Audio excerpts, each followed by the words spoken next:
It's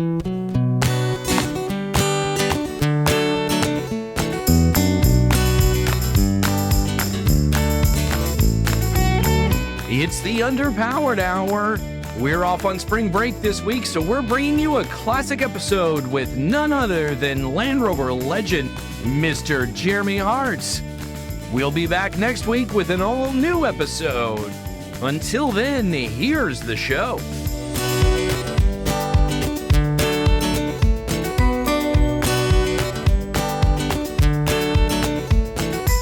Welcome to the Underpowered Hour. I'm Steve Barris, mild-mannered television executive by day and Land Rover collector by night. You can find out more about our cars and what we're working on at thebarriscollection.com or follow us on Instagram at thebarriscollection. I'm joined, as always, by my good friend, Ike Goss. Thank you to everyone joining us today. I own and operate Pangolin 4x4 in Springfield, Oregon, where we live and breathe Land Rovers. Check us out online on Facebook, Instagram at Pangolin 4x4. Let's get started. All right, Ike, we are back again. And just to start off, we ended last episode, which, as I imagine, most of our viewers save up 20, maybe 25 episodes and binge them all over a long sleepless weekend.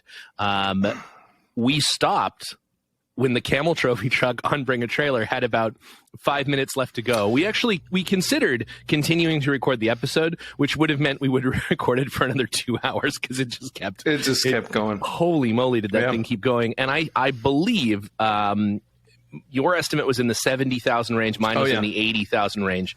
We were off by almost a factor of half. Oh, yeah. That thing really ran. It really went. Tremendous bidding on that Discovery. Nothing like a 30-year-old SUV to really bring out the bidders. Yeah, it's true. It's I don't know. And now I've heard, of course, this has sort of stoked the fires of those folks who own Camel Trophy vehicles. I think there may be a little rash of sales in chatting with our good friends over at Robotalk, over Ivan and Dan. I think next time, because I think everybody in the Land Rovering world was watching this auction at the same time. Next time, we're going to do a live stream. We're going to do a play-by-play live stream like it was Olympic tennis, like a 5-hour marathon. That's exactly right. We're all going to get on an Instagram live and we're gonna ABC Sports that sucker. I'm gonna have to practice my auctioneering voice. Oh, it's gonna be great. I think the next I think that's the next one that someone wants to sell. I think they should sell through the podcast here. Much wider distribution, much I think more active audience. It's a great idea. Bring a trigger. It's a great idea, and that's what everybody's doing. And you could bid. And I could. You could bid. You need another Camel Trophy Discovery. Yeah, I need another Camel Trophy Discovery. Like I need to get punched in the face. That's a lot. A lot. Like very punchable guy.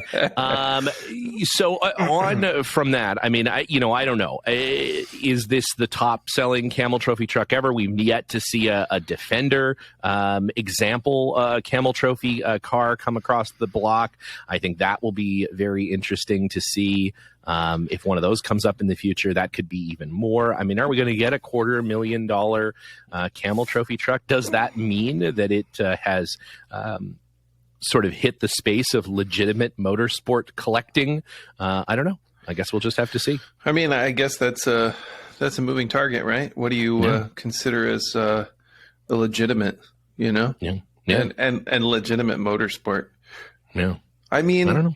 That's a question I need somebody to answer who's been on the Camel Trophy. How legitimate is the competition? Like, do they keep score? What do? They vote on the winner? Like, it's not a point-to-point race, right? Like there are special stages on some of them.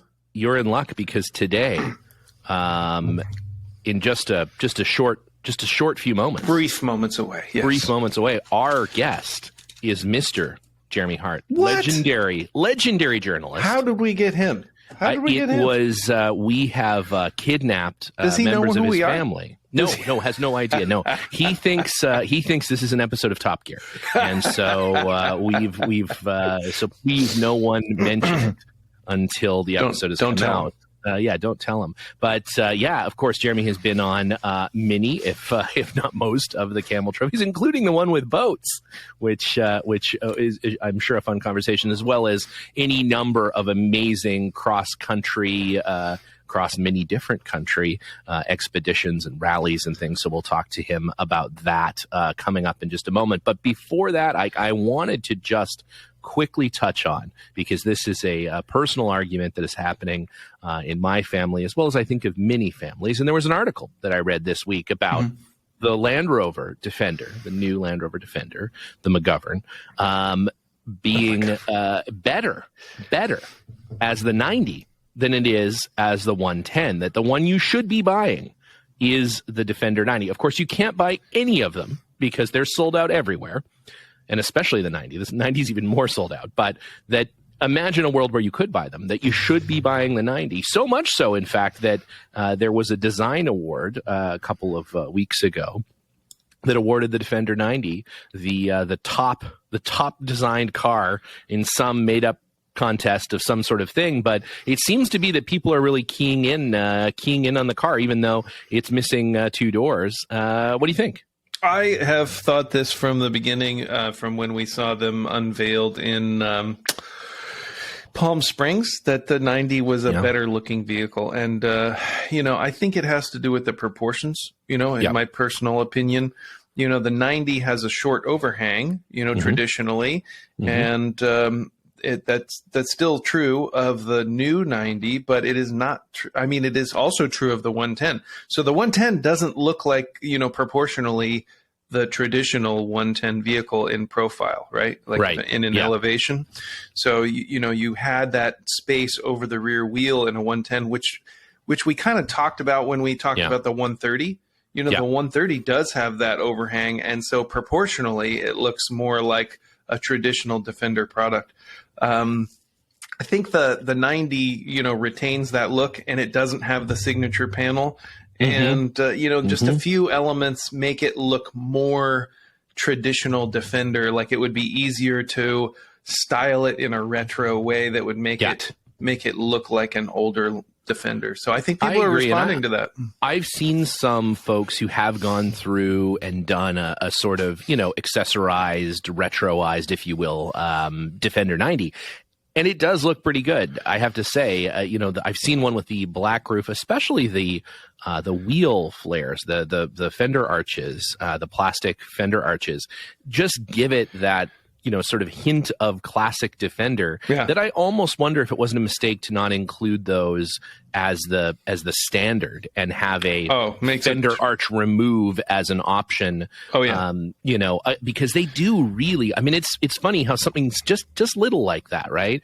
Really sets the car in a different stance. It gives the side of the car a much different look. And much like the Series 3 versus the Land Rover 90, rather, I guess, and the Defender, the addition of those wheel arches onto the Defender is kind of standard. And at one point, they just, they stopped not having the wheel arches, right? They were just painted body color, but they've always sort of had them. That's a big differentiator between those cars. I think that's one of those elements that, especially on the white car with the black fender arches, that starts to really look, like if I have a white Defender 90, that starts to really kind of give you the impression that these two cars sort of are somewhat related.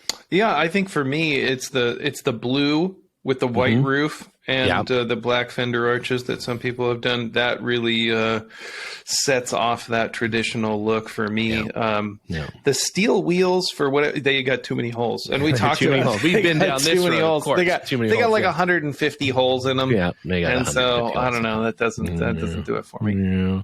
Well, I do believe the Jamie Oliver butter churn option will be available as a dealer installed option later on this year for the Defenders. So that's no holes there because the butter would get out. So that's true. Yeah, they can't do like a normal trailer hitch They have to use that like phallic hitch that they but they have a butter churn option. But they got the butter churn option. Yeah, they can't. But you can tow with a Skoda 8,000 pounds with that hitch. 8,000 pound hitch, like Dongus hitch on the back of your Defender.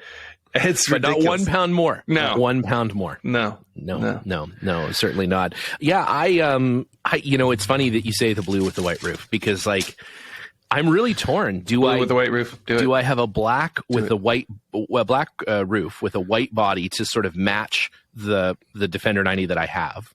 Or do I get the white roof with the blue? Because, you know, my original Stage 1, my first ever Land Rover was that color combination. Mm-hmm. And so it's super nostalgic. I love that blue with white. It's the most Land Rover-y combo. It's great.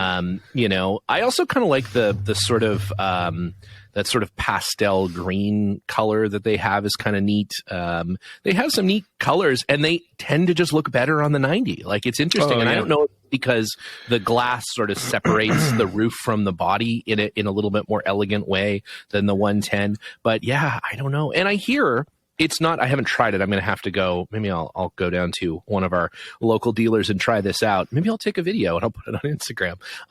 Trying to get into the back of the 90. I don't know how difficult that is. Of course, we only have one little 7-year-old, and she's like a spider monkey. So I don't think would be difficult for her to get back there. But like, if we had to throw Linus in the back of that thing, is it possible? Can a full size adult actually get into the back of the 90? Does the seat come far enough out of the way?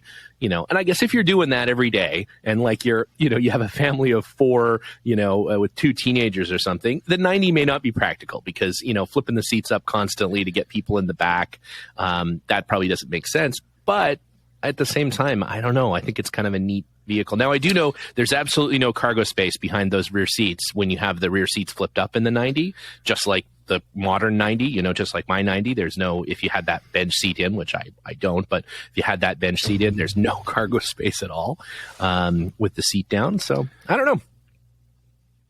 I think that the wheelbase really helps that proportion as well. Right. It's 100-inch wheelbase for those of you that don't know on the Defender 90, which makes all kinds of sense. And then the 110 is actually like 120-ish, something like that. So that I think helps with the proportion, because the car's wider, the car's taller, the car's bigger in most dimensions. And so when you couple that with the, shorter wheelbase of the 90/100, I think it looks more traditional. Now, let's go back to the marital discord that you're experiencing. What is your position? Well, I'm fairly staunchly 90 because of all of the things we've just talked about. And I think Liza, my wife, she's much more 110 because of practicality, because of getting, Cooper, our daughter, in and out of the back, because of loading up gear to go camping, because of all of these things, which makes total sense, to be fair. And unfortunately, the P400E, which will come to the United States at some point in the future next year, the P400E, it does not, unfortunately, come in the 90-inch wheelbase. It only comes in the 110. So you can't get the hybrid car in the 110 or in the 90. And so, the question is, well, then I don't know, because we really did want the plug-in hybrid. That's trying to be as environmentally responsible as possible with a fleet of old diesel and gas burning Land Rovers. The new one should, be a little bit more fuel efficient, but you can't get it in the 90, which is kind of a bummer, because I think that's where you'd want that car. You think so? Yeah. Usually when you talk about something that is more sustainable, you think about something that's maybe a little smaller, maybe a little lighter, maybe a little more efficient. And if you can't get those features in the smaller version, I think that's a missed opportunity, personally. Yeah, I agree. All right. Well, we'll have to see what happens in the future, what car I end up buying, if any at all. And of course, the next car up is not a Land Rover. It's a Ford Lightning. So we'll have to see. We'll have to. Oh, I know. Don't tell anybody.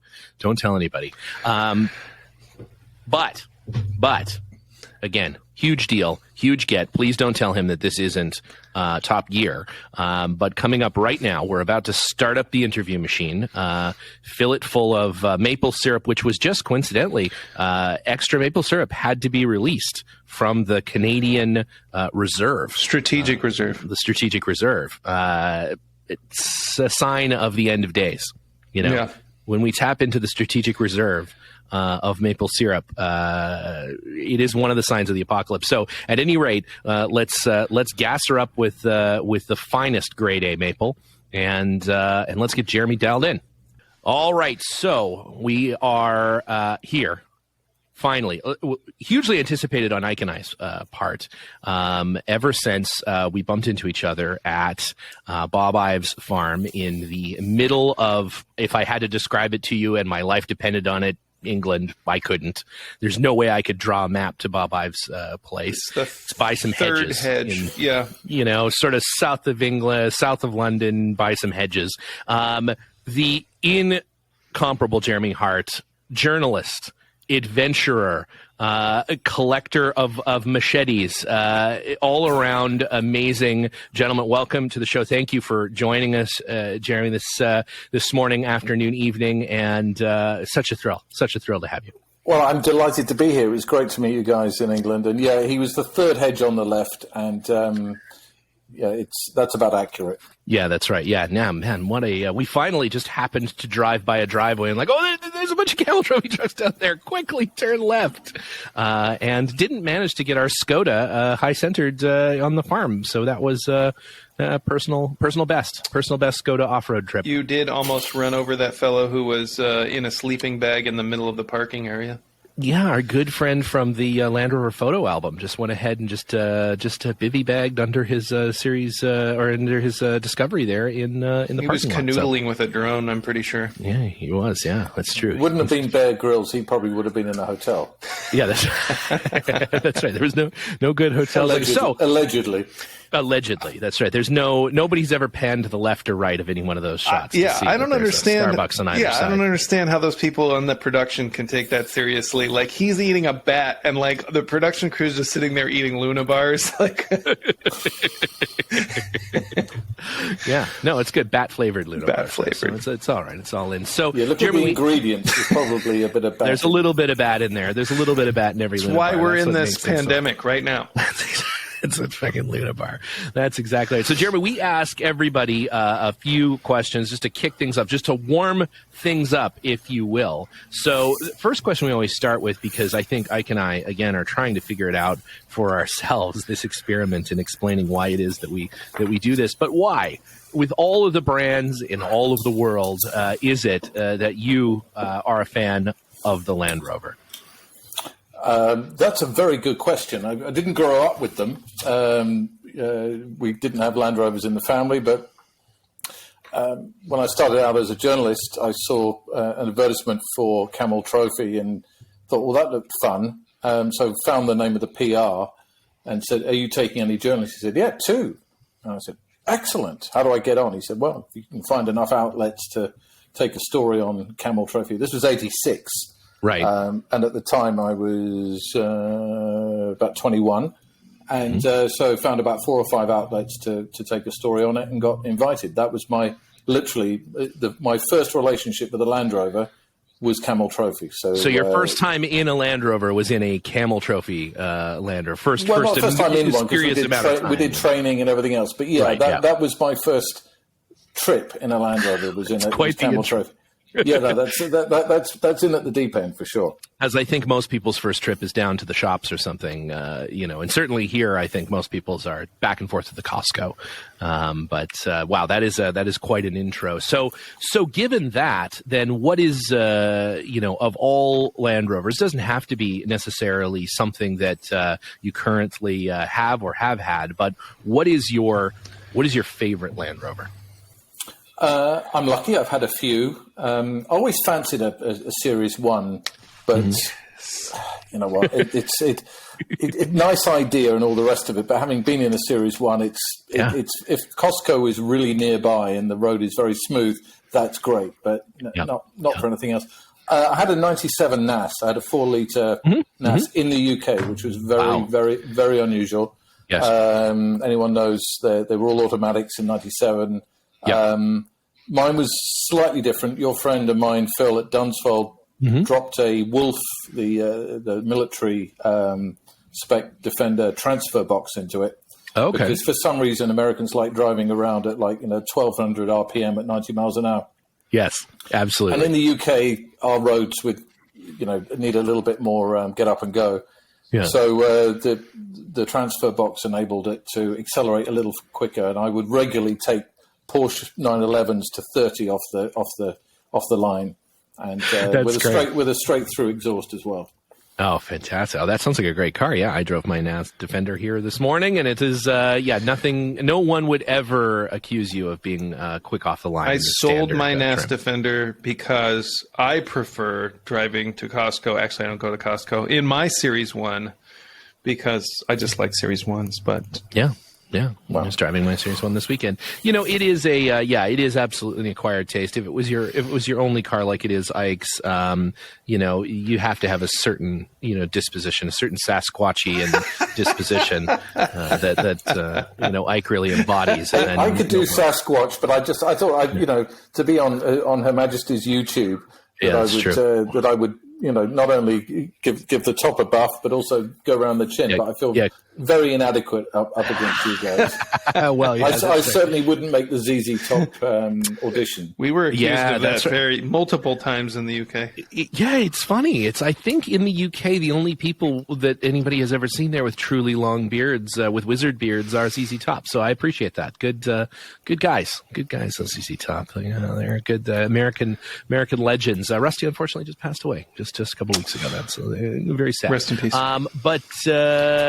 So at the end of the day, you see the NAS 97 NAS. Is that is that the only Land Rover you own? What other ones have you had? No, I've had quite a few. I sold that stupidly. Somebody made me a big offer, and I went with the dollars or the pounds, and which I hadn't. So I'm in the market for another one. If anyone knows one in the UK, get in touch. Phil has one. Phil has he has 97 Freelanders, if you're interested. Yes. I think you could kind of pick through there and grab I have to? Do I have to? When they started putting Freelander on Camel Trophy, you were in trouble. Right. I talked to someone yesterday. We were chatting. Will Hendrick, who's an importer here in the United States, a good friend of the show. We were talking about the one Camel Trophy Freelander in the United States, and is that a thing? Is that a novelty to have that? It's certainly a novelty, but is it a collectible thing? Does it run? What about the Camel Trophy Honda CR-V? Oh, yeah, of course. Yeah, the Camel Trophy Edition Honda CR-V. Yeah, but at least the Honda CR-V was a bit more reliable. Oh, what? I think that's fair to say. But I did the last one. I did the 2000 Camel Trophy in the boats. Yeah. I like a boat. Yeah. It turns out it was a lesson from a guy that had been arrested for drug smuggling in Miami, but I did a powerboat school in Florida. Yeah.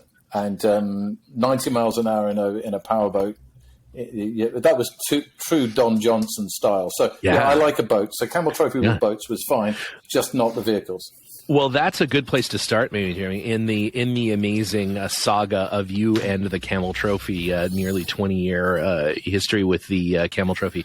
Let's start backwards. Let's start with the boats. So an interesting place, certainly, to end the legacy of Camel Trophy, but I have to say, and Ike knows this well, everybody who listens to the show knows this well, I covet one of those Camel Trophy boats above all things, because they're just ribbed for your pleasure. Absurd. Oh, they certainly are. So what was that event like? Not a lot of people certainly. One would imagine so. So it was always wet. Yeah, and so what, similar to the Camel Trophy, in that special stages and the video and things on the 2000 event is not plentiful. It's hard to get a really good sense of the event. So from firsthand, what was your impression of it? Well, I think the most amazing bit of it, and that it's very hard to get across on video, is the fact that it ran between Tonga, Fiji, and Samoa. Yeah. Look at a map, and you use your finger or a pencil or whatever, and you try and work out the distances between those places and put it somewhere familiar, whether it's the UK or everywhere is bigger than the UK or the US. It's a big old distance. So some of the transits you did between those places in themselves were mammoth. So not to be underestimated as an achievement. Yes, they did the competitive elements of it, and the boats were heavily involved. That's why they had those huge cages on them. If you've seen pictures of the Camel Trophy boats, they carried a lot of stuff. And those were very weak, actually. That was that wasn't a great design, and they needed bolstering.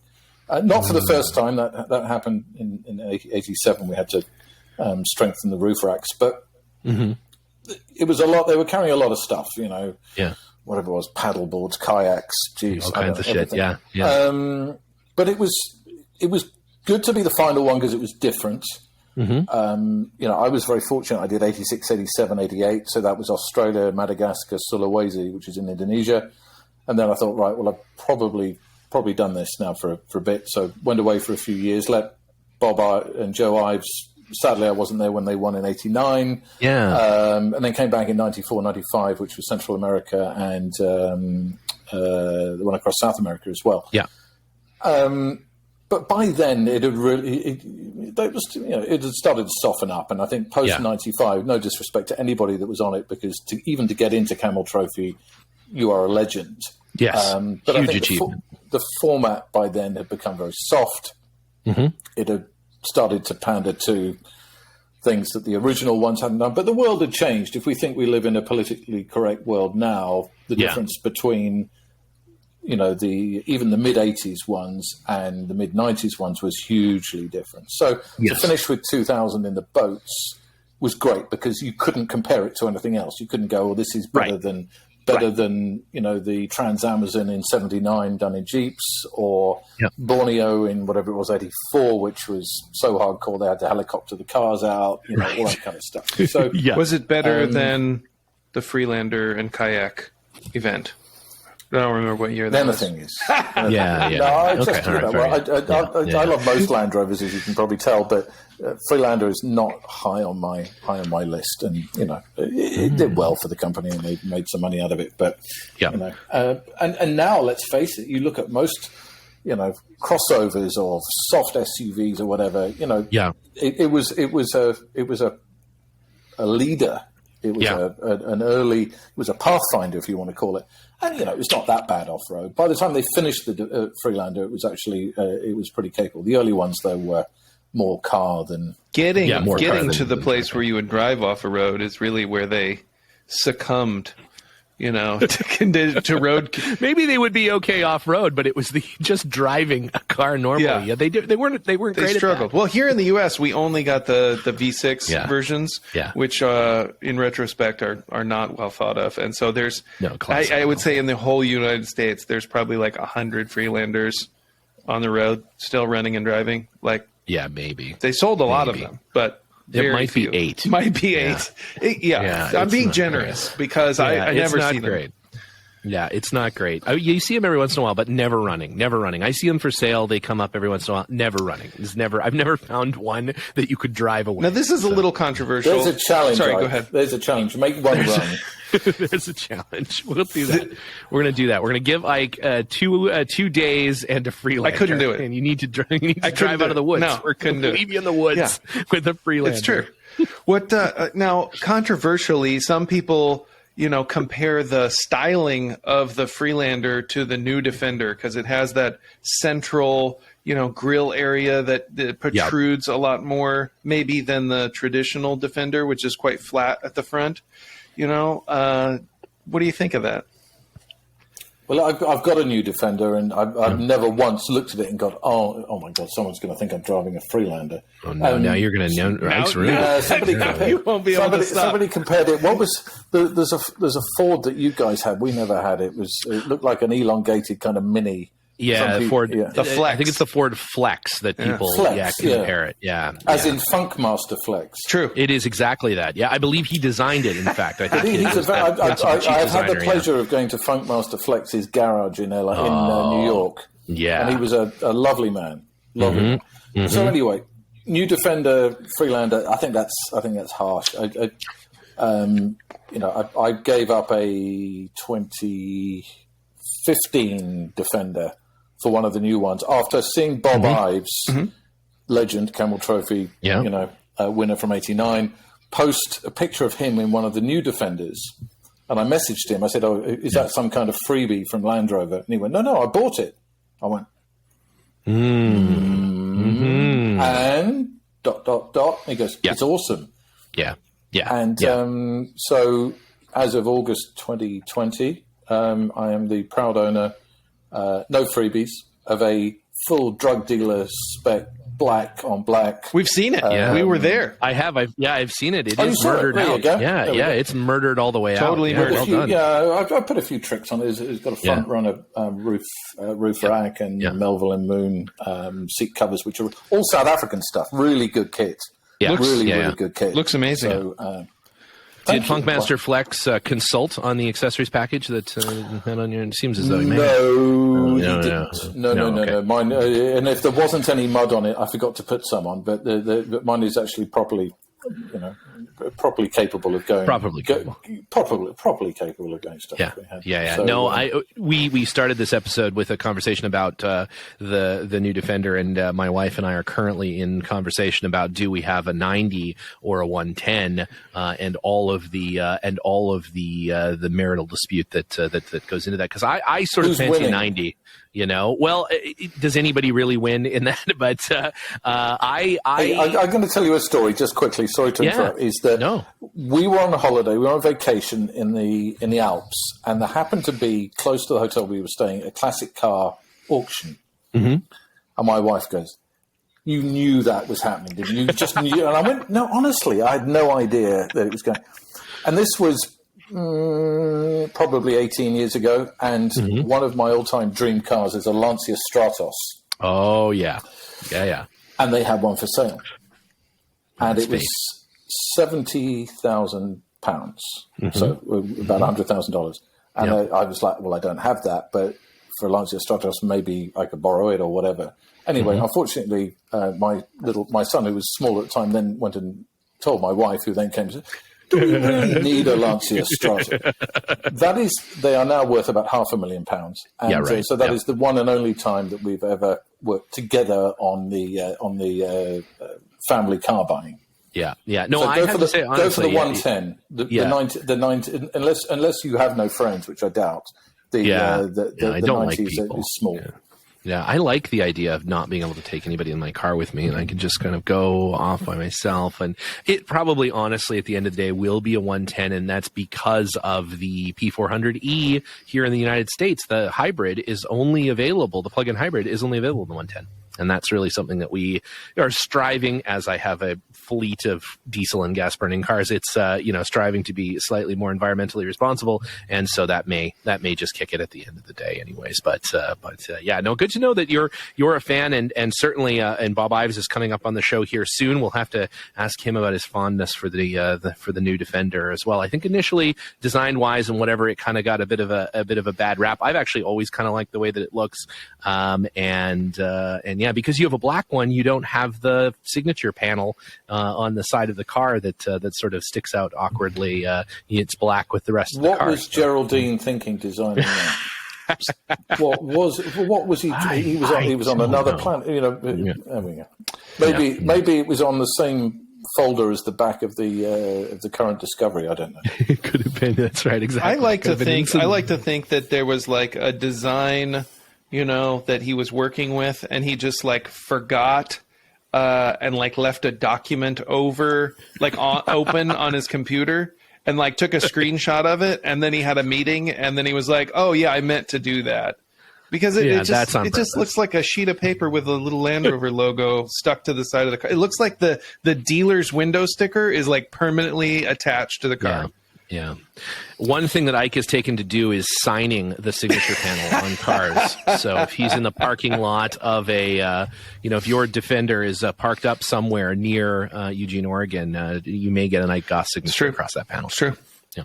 Makes a car, if you're lucky, significantly less valuable. Check it's not there now, because you walk right past mine. Make sure you didn't sign it. I carry a paint pen. True. It's true. That's right. Yeah, it'll make the car significantly less valuable to have that on a signature on there. It's significantly less valuable. The price of used cars has gone through the roof. Mine is worth £15,000, so it's about $20,000 more today with 10,000 miles on the clock than it was a year ago. Right, when you bought it new, yeah. It's the same here. It is insane. We cleared out some new cars because it was it didn't make any sense to keep them in the garage where we weren't using them. Again, they were worth more than we paid for them. So why would, why keep them around? No, it is amazing. The whole world, it's happening sort of to the whole world. We were just talking, I don't know if you saw, Jeremy, here on, there's an auction website here in the United States called Bring a Trailer, and a Camel Trophy car from, what year was it? I can't remember now off the top of my head. 92? Anyways, it would have been 92 because it was two-door. The winning car from that year, the Discovery, sold for $140,000 United States dollars just last week on that website. So I think the market in general for cars, be them used, be them daily drivers or collectible cars, has just exploded here in the last year. I think there's some idle time that people have. Well, also they're just not making cars anymore. Nobody can make cars, so they're just like can't make a new car. Yeah, scarce. You may want to. That is a bit of a problem.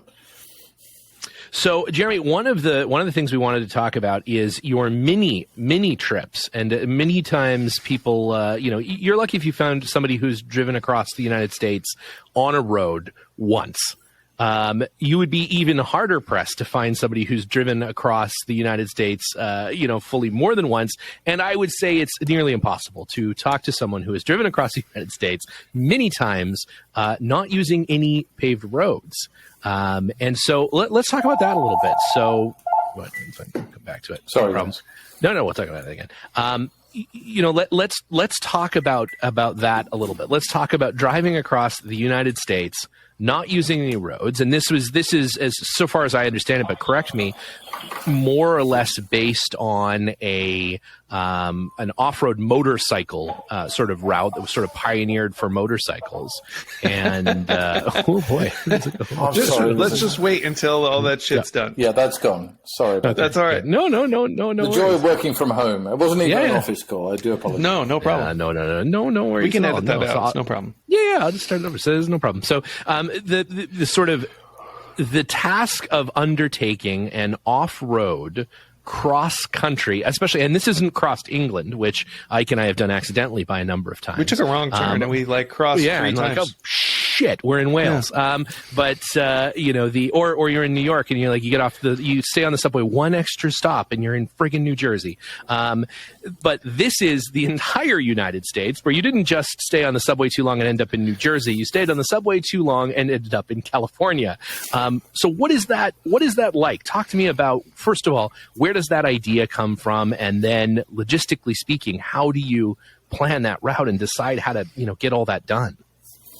Well, it was an interesting concept because I'm really lucky. I mean, I have been starting in '86 on Trophy in Australia. I've literally been everywhere on every continent in a Land Rover, except Antarctica, which had to do, unfortunately, in our own day. I have a plan for you, Jared. Just wait. We'll talk about that after the show. Anyway, I'm very fortunate, and I've taken Land Rovers most places on the planet, and I was doing a little bit of research. And yes, I spent a lot of time in the States, and fortunately, the only state I haven't been to is Rhode Island. So I must correct that. You're not missing anything. Well, actually, my good friend Cohog's great. Mr. Leno has a property there now. It's just a state that you drive through on your way to another state. Well, I read about these crazy motorcyclists who, over a period of 30 years, had pieced together sections of trail, mountain pass, farmers' fields, you name it, anything that wasn't sealed, and pulled together what they called the Trans-America Trail. Mm-hmm. And at that time, it started in Asheville, which I think is North Carolina. That's right. And ran all the way across to your home state, Oregon. It's true. Mm-hmm. Tennessee, down into Mississippi, Arkansas. Where else did we go? Colorado, very little bit of California, Utah, you name it, and finished on the Pacific coast in Oregon. So I called the guy that kind of put all this together. I said, do you think you could do it in a vehicle? He goes, well, what do you got? I said, well, probably do it in an LR4 at the time. That was, he goes, I think there's one bit that you might struggle with, but everywhere else I think you could do it. Yeah. So I went to Stuart Shaw, who's the head of communications for Land Rover in the US, and I said, what do you reckon? He said, no one's ever completed it. A few people have tried it in side-by-sides, and some people have done bits of it, but never the whole thing. And he goes, yeah, let's do it. So he put me together with a guy who I've known for a long time, who was on Camel Trophy in '87 for the American team, Tom Collins, known as TC, who's out of Colorado. So he did the hard work. He did all the map work, and I came up with all the stories, all the color, all the fun stuff, if you like, that we did en route. Because let's face it, a long journey is boring until you do the cool stuff. Right. So we worked. We had to go with the route that was created. We couldn't suddenly go lots of other places, and we ended up in some awesome spots. Clarksdale, Mississippi was one of my favorites. I'm a big music fan. Yeah. And it turns out that's the home of Morgan Freeman, and he runs a blues club there. So we got in touch with Mr. Freeman and with his friend, who's the mayor of Clarksdale, happened to be in Clarksdale on the day that Mr. Freeman was there. Yeah, and then we went and hung out with him, went to his Ground Zero Blues Club, and that was just epic. So it was a month of doing this, a lot of finding great stories. TC did all the map work, and then we just did all this amazing stuff. And Jay Leno ran a film that we made on his YouTube channel. So if you Google Transamerica Trail and Jay Leno, you'll find the documentary that we made. But it was wonderful. And what I loved about it, and ignore the accent, I'm very well traveled all around the US. And the one thing I think most people, even Americans, would say is that a lot of towns end up looking very similar, partly because of the, fast food chains and all that kind of stuff. This was like going to America, as I guess it was like before all that, proper small towns. We were welcomed like nothing else, particularly in the South. Maybe they like the British accent. But they're famous for their Southern hospitality. It's a thing. That's true. They were except to each other. I think I put on like 20 pounds just being south of the Mason-Dixon line, but it was a great trip and certainly a highlight of my career.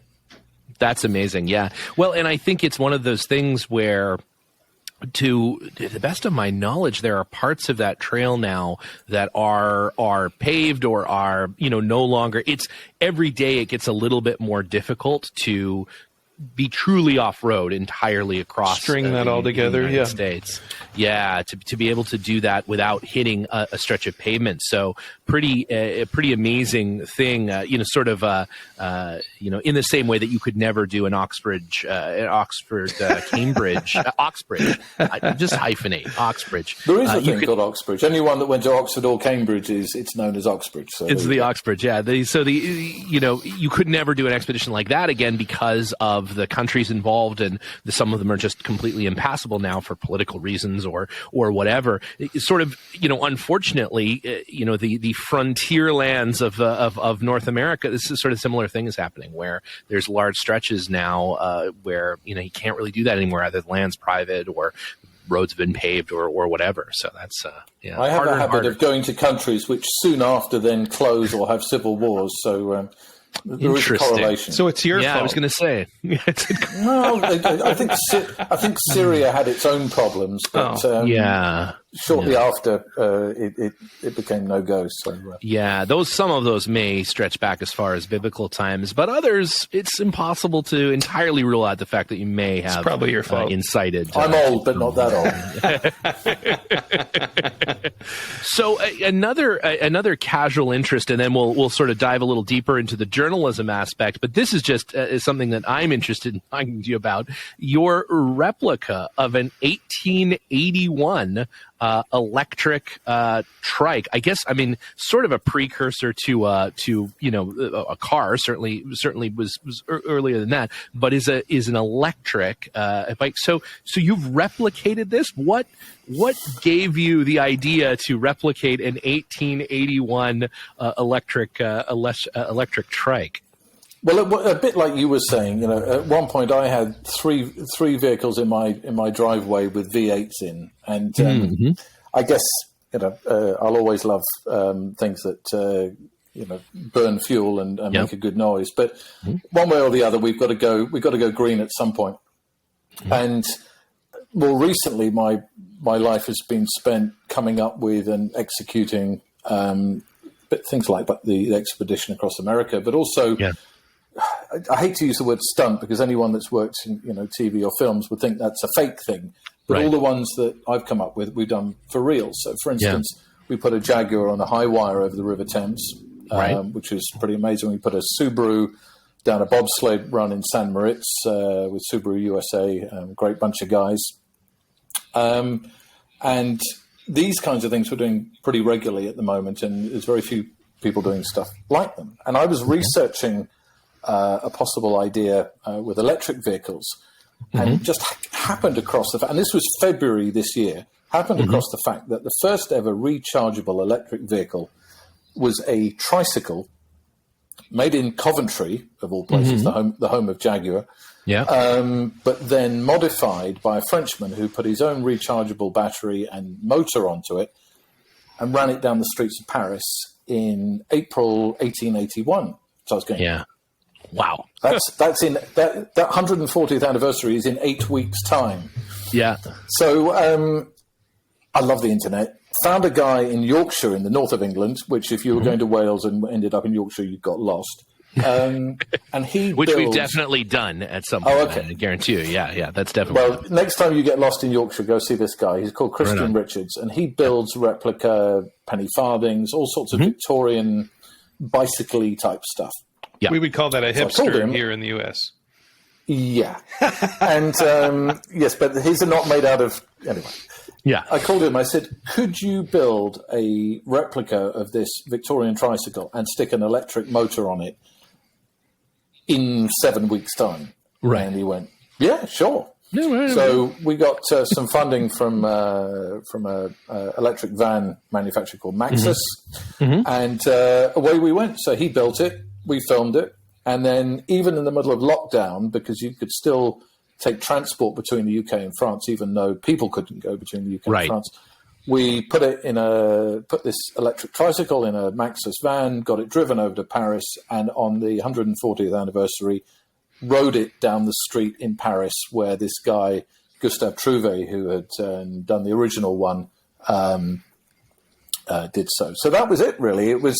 it wasn't a big mega budget thing. It was just like, what? It's cool. And we're going to do it. And I'm really pleased. And somebody has now bought it from me. I've sold it on, and I hope it's gone to a good home. But that was a lot of fun. Well, and I think that bringing back or reminding us that electric vehicles have been a part of our, civilization, our culture since the inception of the vehicle, and steam, electricity, things like this had been power plants far before the internal combustion engine. And that's actually a fairly recent thing. And that, the idea that, well, if it's a car, it can only burn, gasoline or diesel, that's actually not even remotely correct. In fact, they were alternate fuels far before then. And speaking of steam power, what a great segue, almost as if I had planned it, to your good friend, Mr. Jay Leno, and a friend of the Los Angeles car community, to say the least. We bumped into each other at the Peterson's Heritage Drive rally over a few weekends ago, and my daughter, has no idea who Jay Leno is, obviously, but had a great conversation with him about her little electric generic Power Wheels Land Rover. Jay was very nice and very, very engaged. And so she said she'd give him a ride if he ever wanted to come up. So I would pay almost anything to see that happen. That seems like fun. Try to get Jay into that tiny little car would be fantastic. But I'm sure he would give it a go if he could. But so you write an ongoing article that is always fabulous and insightful and interesting and a good take from both your perspectives on whatever it is that you happen to be talking about that given month. So where did that partnership come from? Where did that, sort of friendship start? Why do the monthly article with Jay? Well, part of my very long sort of background is that I was a writer for Car magazine in London for a long time. And the editor, this is when Jay was, on the Tonight Show every night. And they said, there's this guy in America, Jay somebody, who's apparently got a big car collection. You go to America a lot. Have you ever heard of him? I went, yeah. I said, well, I'll see if I can get hold. So I got hold of a number for the production office at the Tonight Show and got the lovely Helga, who's Jay's long-serving assistant, who is from Austria originally. He sounds a little bit like a sort of a female Arnold Schwarzenegger sort of. And she's a gatekeeper, absolutely lovely lady. And she goes, so who are you? I said, my name's Jeremy. I'm calling from Car magazine in London. And she goes, and I could hear her just having a conversation off phone, and it was clearly to Jay. And she goes, Mr. Leno will talk to you now.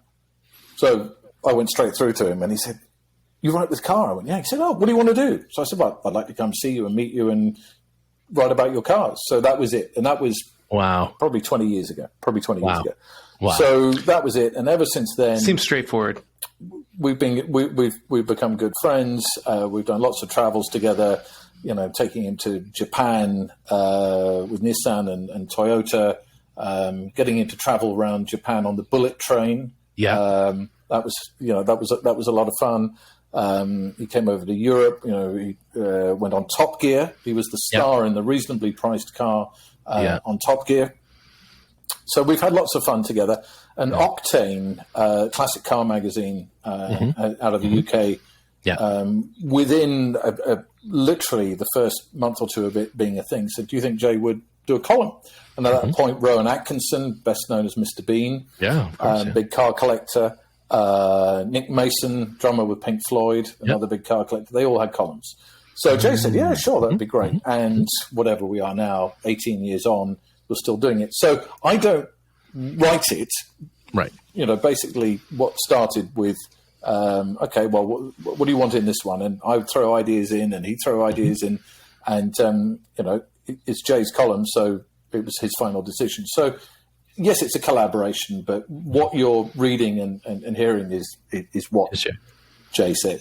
So I am a part of it, but it's Jay's column, and it's been an absolute pleasure to do it for so long. It must be one of the longest running columns of any kind, I would have thought, in the world. That's cool. Oh, great. And Octane is such a cool magazine too. Like great, really interesting perspective and some different kind of things that American car magazines tend to be a little formulaic and tend to be driven, I think, a little bit more from the manufacturer's perspective than maybe the enthusiast or just the casual reader may. Whereas British car magazines don't sort of, I don't think are quite as beholden to, car manufacturers and the advertising that comes from those manufacturers, as they are here in the States. So I do really enjoy reading those. And because, I wrote for Top Gear for a while, and that has to be the only car magazine that would allow a writer to write about porn stars in their cars. That's right. That was a moment. Well, I think that, Top Gear, now has again sort of changed a little bit, right? And that it's a little different than it was. But yeah, man, there was a heyday for both the magazine and the television show that was out of control. We talked a little bit about the porn star driving school. Let's talk about that story quickly. So as I understand it, that was not the original plan. No, I was going to teach Johnny Rotten from the Sex Pistols well-known punk band from the late 70s, how to drive. Johnny's a big car fan, lives in LA, but for whatever reason had never learned to drive, never got a driving license. Right. So a friend of a friend knows him, and the short story is that I got Aston Martin to come up with a DB9 at the time for the car in which he was going to learn to drive. And Top Gear, when you're learning to drive in the UK, you have to have an L plate on your car. And normally it's red and white. But if anyone's ever seen the cover of Nevermind I can't say the B word probably. That album, it looks a bit like that. So we had that one made up, turned up in LA, and unfortunately Mr. Rotten decided at that moment that he didn't actually want to do this. So quick interjection. Why does every scooter in the UK have an L plate? Everyone.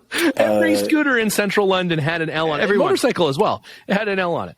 Because I think, why would you want a scooter any time after you just learned how to ride a... Oh, it's a good...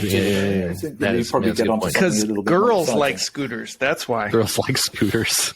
Do they? They do. Well, maybe that's where I went wrong. It's a different... Anyway, continue. I was... Very short version of the story is that a good friend of mine, Bill Nation, runs Pro Italia motorcycle dealership in LA. And I just saw Bill last week. He's doing very well indeed. Yeah, and his son is working for Rivian, which is a real departure from the ones who copied our Transamerica Trail thing. They did that recently. Although to give them their due, you can now do it from the East Coast. So they did a little bit, we didn't. Yeah, but we commiserated because he'd had a deal fall through for a motorcycle with a adult orientated movie star.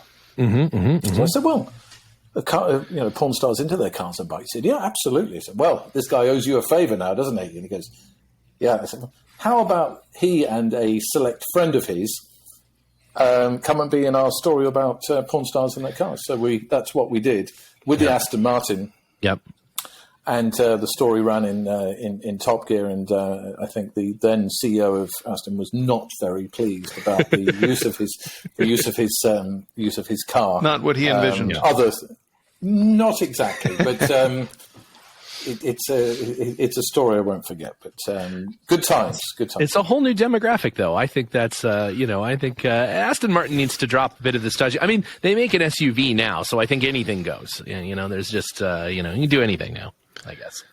I don't know if I fancy the Aston Martin. Yeah, we're doing a really interesting film with Aston Martin at the moment, which unfortunately I can't tell you about because this will probably run before we finish doing it. But it's one of the old James Bond cars, and that when it's out, I'll tell you about it. I can't wait. Well, we'll definitely have you on again. So before we go to the world famous Ike Goss lightning round, hotly anticipated. I just wanted to quickly touch on ink content, and as you sort of briefly mentioned, cars on wires over the Thames and things like that seems to be sort of, if you are so inclined and you want to put together a stunt, but like you said, a stunt that's actually not a stunt, but a real insane thing that someone is doing. Is that sort of the idea behind that venture?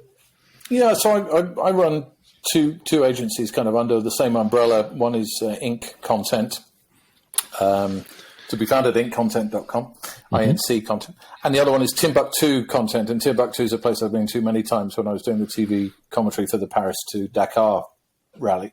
Yeah. And these things end up at the same place, that we come up with ideas that get lots of media coverage. Yeah.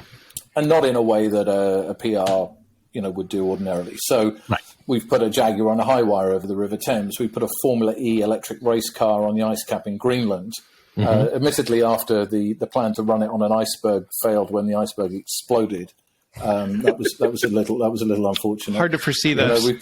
The Subaru down the bobsleigh run, and what we've been working on at the moment, and looking for a willing partner, should anyone be interested, is to prove the unproven that a Formula One car or a car with a lot of downforce could actually drive upside down. We have a solution to that, and we were going to do that in China at the time where this bug turned up, and they were all dodging the Wuhan flu.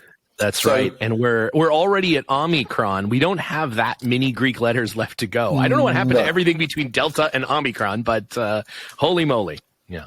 Yeah. So that's the day job, and we're very grateful to all the the partners and brands that we work with to allow us to do these kinds of things. But it's super fun, and it means I don't have to bump up and down in the back of a Land Rover to earn $1 anymore. But that's the day job. Now you can just do that for fun. Absolutely.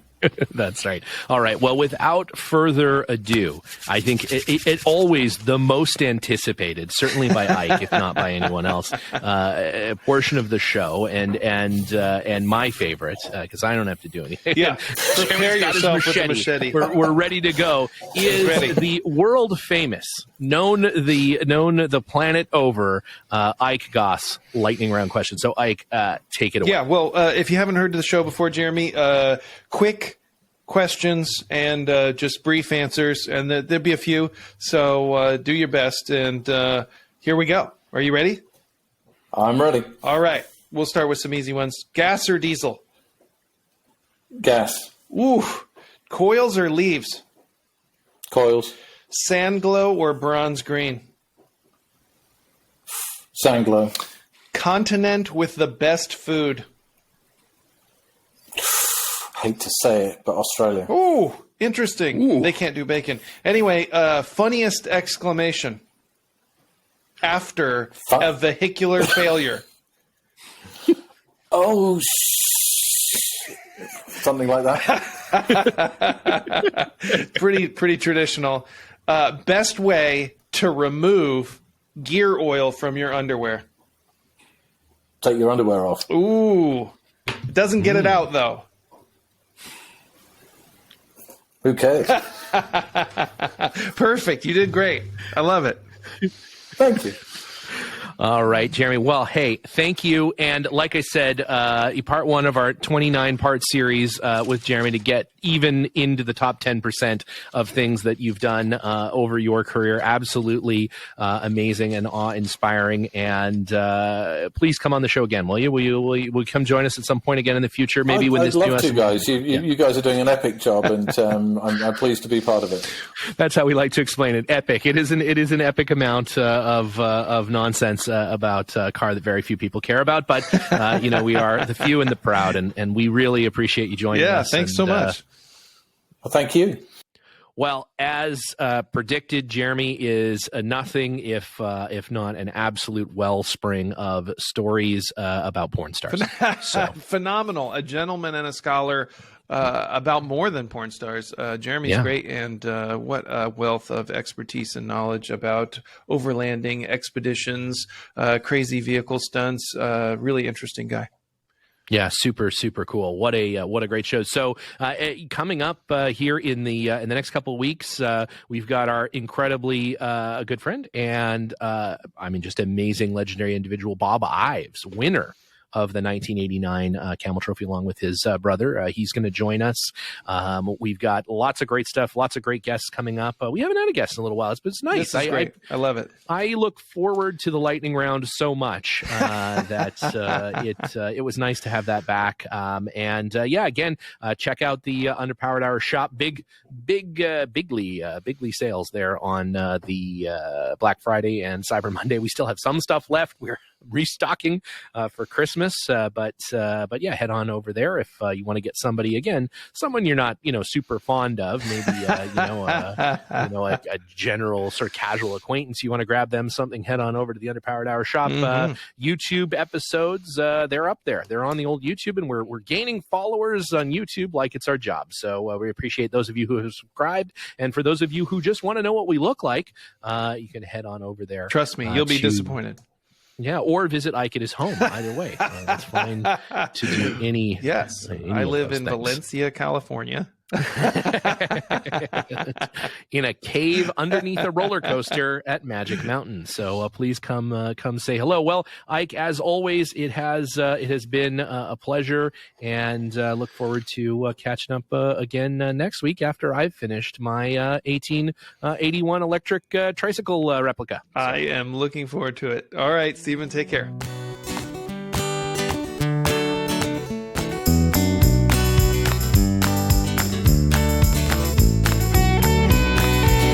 Underpowered Hour is produced by Liza Barris, Ike Goss, and me, Steve Barris. Pavel Svardov composed and performed our theme music. Consider supporting the show on Patreon, and if you already do, thank you. Your support makes the show possible. For even more, check out our Instagram or Facebook.